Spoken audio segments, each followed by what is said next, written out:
बिस्मिल्लाहिर्रहमानिर्रहीम बिस्मिल्लाहिर्रहमानिर्रहीम। Dear students, आज हम एक्सरसाइज नंबर 3 की MCQ सॉल्व करेंगे। इसमें फोटोसिंथेसिस और रिस्पायरेशन इस चैप्टर का इनवान है, यानी इनका टॉपिक है। फोटोसिंथेसिस वो कौन सा अमल है? तो फोटोसिंथेसिस वो अमल है जिसमें प्लांट खुराक तैयार करता है। एंड रिस्पायरेशन वो अमल है जिसमें खुराक इस्तेमाल होता है। तो इसमें जो पहले MCQs है, the main source of A sunlight, तो सूरज की जो रोशनी है ये किस चीज़ का ज़रिए है? तो ये एनर्जी का ज़रिए है, एनर्जी तवानाई का ज़रिए है। और एनर्जी किस चीज़ को कहा जाता है? Energy the ability to do work, काम करने की सलाहियत को एनर्जी कहा जाता है। Number second, mesophyll cells contain, plant में एक किस्म की सील है जिसको मेसोफिल सील कहा जाता है। उनमें क्या होता है? तो इसमें क्लोरोफिल होता है, और क्लोरोफिल जो सब्ज़ रंग की कलर है प्लांट में, इनको कहा जाता है क्लोरोफिल। अब क्लोरोफिल का काम क्या है? क्लोरोफिल का काम है ये फोटोसिंथेसिस के प्रोसेस यहाँ पे होते हैं क्लोरोप्लास्ट के अंदर।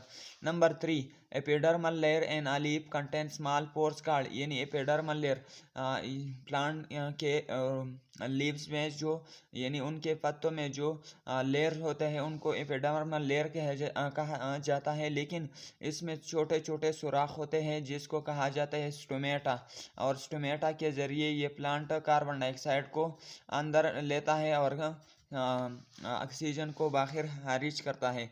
तो इसके लिए मैं डायग्राम की तरफ ले जाता हूँ आपको। ये जो है ये हमारे साथ इंटरनल स्ट्रक्चर है किस चीज़ का? ये लीफ का, यानी पत्ते का। तो इसमें ये लेयर्स होते हैं, इसको एपिडर्मल लेयर है कहा जाता है। इसमें टू लेयर होते हैं, अपर एपिडर्मिस और इसके अलावा लोअर एपिडर्मिस। तो इसमें सुराख होते हैं, यहाँ देखिए ये सुराख है, ये सुराख है। तो इसको कहा जाता है स्टोमेटा। स्टोमेटा के ज़रिए कार्बन डाइऑक्साइड अंदर जाता है लीफ को, पत्ते को, और ऑक्सीजन बाहर आता है। तो ये थी इनकी diagram.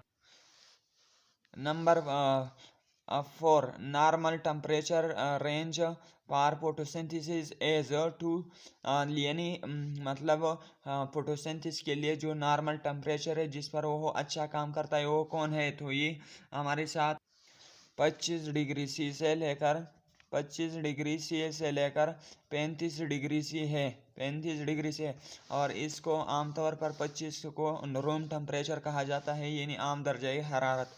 Number 5, during photosynthesis light energy is converted into, यानी फोटोसिंथेसिस अमल के दौरान जो लाइट होता है वो किस चीज़ में बदल हो जाता है? तो ये फूड में बदल हो जाता है। और फूड किस हालत में होता है? वो हमारे साथ ग्लूकोज के फॉर्म में होता है, ग्लूकोज। और इसका फार्मूला क्या है? इसका फार्मूला है C6H12, और इसके अलावा O6, ये ग्लूकोज की फार्मूला है। फिर रिस्पायरेशन के दौरान इसकी ब्रेकडाउन आ जाता है। Number choose the correct option, इसमें जो सही ऑप्शन है उनका इंतखाब करें। Number 1, plant make their own food through a process called, यानी पौधे अपनी खुराक खुद तैयार करता है एक अमल से। वो अमल क्या है? Respiration, photosynthesis, fertilisation and pollination. तो इसमें जो सही ऑप्शन है वो है फोटोसिंथेसिस। अब photo mean light, synthesis mean preparation, वो अमल जिसके ज़रिए पौधे यानी सूरज की रोशनी की मौजूदगी में अपनी खुराक तैयार करता है, तो इसको फोटोसिंथेसिस कहा जाता है। Number second, which of this is not needed in the process of photosynthesis, यानी फोटोसिंथेसिस के अमल के लिए इन नीचे वाले में से कौन सा चीज़ दरकार नहीं है? सनलाइट इसके लिए दरकार है, कार्बन डाइऑक्साइड दरकार है, क्लोरोफिल दरकार है, ऑक्सीजन इनके लिए दरकार नहीं है, इनके लिए कार्बन डाइऑक्साइड की ज़रूरत होती है। Number 3, the small pore or opening in the leave they take in the CO2, वो छोटे सुराख जिसके ज़रिए CO2 अंदर जाता है, यानी पत्ते के अंदर। तो इसको कहा जाता है क्या? Stomata lamina phloem petiole. तो इसको कहा जाता है स्टोमेटा, मैंने आपको पहले बताया। Number 4, the suitable range of temperature for photosynthesis, photosynthesis के लिए नॉर्मल टेम्परेचर क्या है? तो मैंने पहले आपको बताया 25 से लेकर 35 डिग्री सी तक। तो इसमें जो सही ऑप्शन है वो है 25 डिग्री सी से लेकर डिग्री सेंटीग्रेड तक। ये डिग्री सेंटीग्रेड ये हमारे साथ टेम्परेचर के लिए यूनिट्स है। Number 5, what is given up by the plant during photosynthesis that animal need, यानी what is given by the plant, यानी प्लांट क्या चीज़ देता है ड्यूरिंग फोटोसिंथेसिस के दौरान, दैट एनिमल नीड, वो कौन सा चीज़ है जिसको जानवर को ज़रूरत है और वो फोटोसिंथेसिस के दौरान यानी पैदा हो जाता है। Oxygen, carbon dioxide, chlorophyll, water vapour. तो इंसानों और दूसरे जानवरों को किस चीज़ की ज़रूरत है? ऑक्सीजन की ज़रूरत है। तो ये थी chapter number 3। Now goes to chapter number 4। इसमें जो पहली एमसीक्यूज है, filling the blanks, environment and interaction, माहौल और इनके साथ मुख्तलिफ चीज़ों का ताल्लुक़, यानी उनके साथ क्या राबिता है। Number 1, non living component of environment are called, यानी माहौल की जो गैर जिंदा यानी नॉन लिविंग यानी बेजान हिस्सा है, तो उनको क्या कहा जाता है? तो उनको कहा जाता है abiotic component, abiotic component. अब a mean without, biotic mean living, bio mean life, यानी वो हिस्सा माहौल का जिसमें बेजान अशिया पाए जाए तो उनको कहा जाता है abiotic component. In environment are regarded as produce, माहौल में प्रोड्यूसर यानी पैदा कुनिंदा किस चीज़ को कहा जाता है? पैदा कुनिंदा। तो पैदा कुनिंदा हमारे साथ प्लांट को कहा जाता है, प्लांट। हमारे साथ जो सही ऑप्शन है वो है प्लांट, यानी प्लांट को कहा जाता है producer. Number 3, in lion is regarded in a predator prey relationship, यानी प्रेडेटर और प्रे के रिलेशनशिप में लाइन क्या है? प्रेडेटर इनको कहा जाता है शिकारी, और प्रे जो शिकार किया गया है उनको कहा जाता है यानी प्रे। फॉर एग्जाम्पल, लाइन ओहो हमला करता है किस हिरन पर, तो हिरन हमारे साथ प्रे है और लाइन हमारे साथ है predator. Lion is regarded predator, lion को हम प्रेडेटर कहा जाता है, predator,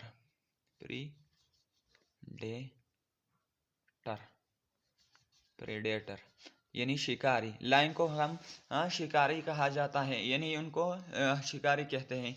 number 4, one of the example of parasite in human body is, यानी इंसान के वजूद में एक किस्म की पैरासाइट है जिसको कहा जाता है, तो इंसान में जो पैरासाइट है वो है कौन सा है?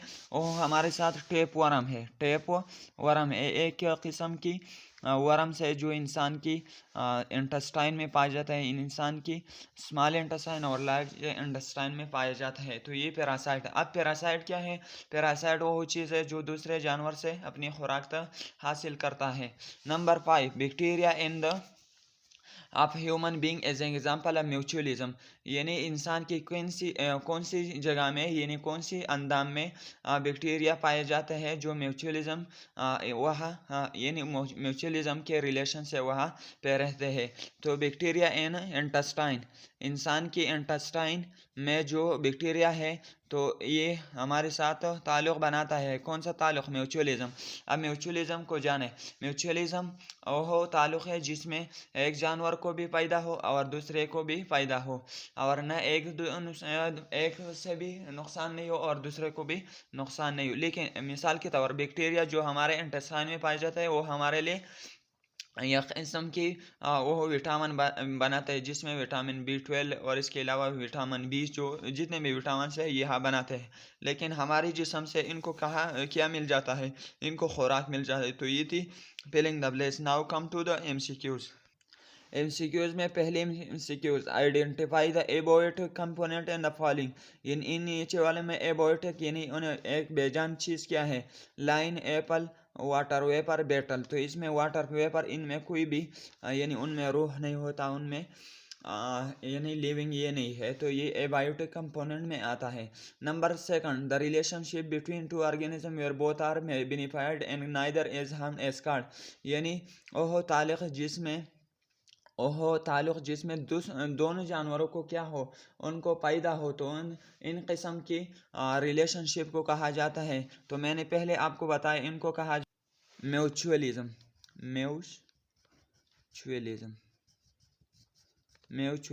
इनको कहा जाता है। Number 3, Thar is an example of environment, तर किस माहौल में आता है? तो तर इज एग्जाम्पल ऑफ डेजर्ट, ये सहारा है हमारे साथ, ये पाकिस्तान में है और ये सहारा का नाम है, तो ये यानी डेजर्ट की माहौल में आता है।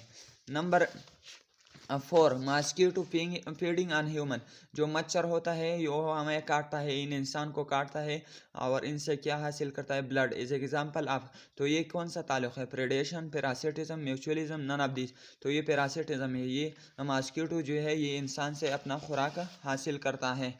Number 5, there are major type of natural environment की मेन बुनियादी अकसाम कौन सा है? 5, 3, 2 एंड 4, तो हमारे साथ 2 है, एक है land environment and the second one is aquatic environment, यानी आबी माहौल और ज़मीनी माहौल। तो ये थी आज की वीडियो। कल इंशाल्लाह हम चैप्टर नंबर 5 एंड 6 को सॉल्व करेंगे। तमाम वीडियोस के लिए यानी सब वीडियो के लिए हमारे चैनल को सब्सक्राइब करो और बेल आइकन की घंटी बजाए ताकि सारी वीडियो आप तक पहुंच जाए। Thank you so much for watching.